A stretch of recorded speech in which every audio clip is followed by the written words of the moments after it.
Hello traders, 23,600 থেকে resistance নিয়েছে, নিচে গেছে 23,350-এ সাপোর্ট নিয়েছে,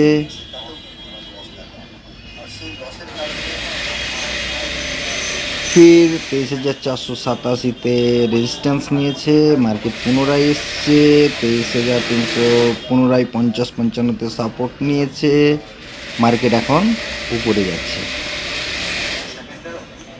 মার্কেট উপরে যাবে, মার্কেট পুনরায় 23,526-এর আশপাশ, 526, 530-এর আশপাশ রেজিস্ট্যান্স নিবে, মার্কেট পুনরায় এখান থেকে নিচে আসবে।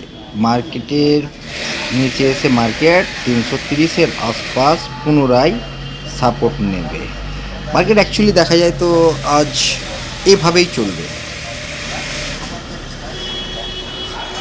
তো দেখা যাক মার্কেট কীভাবে চলে। আজকে ট্রেড যারা নেবে তাদের জন্য ভলিটাইল মার্কেট অ্যাকচুয়ালি নিচে নেওয়া উচিত, উপরে এক্সিট করে যাওয়া উচিত, উপরে নেওয়া উচিত, নিচে এক্সিট করে যাওয়া উচিত। মার্কেট যদি কেউ মনে করে যে একভাবে মুভ করবে তাহলে সেটা পুরো ভুল হবে। মার্কেট ঠিক এভাবেই আজকে চলার কথা। এবার মার্কেট যদি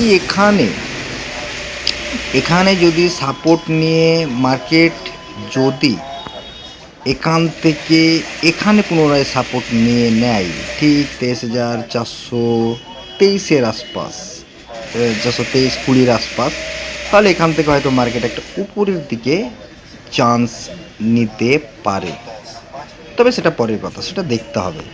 তো যাই হোক, মার্কেট আজকে এভাবেই চলবে। মার্কেটের পরিস্থিতি ভালো না, মার্কেট আপ্রাণ চেষ্টা করছে যে নিচে যাওয়ার।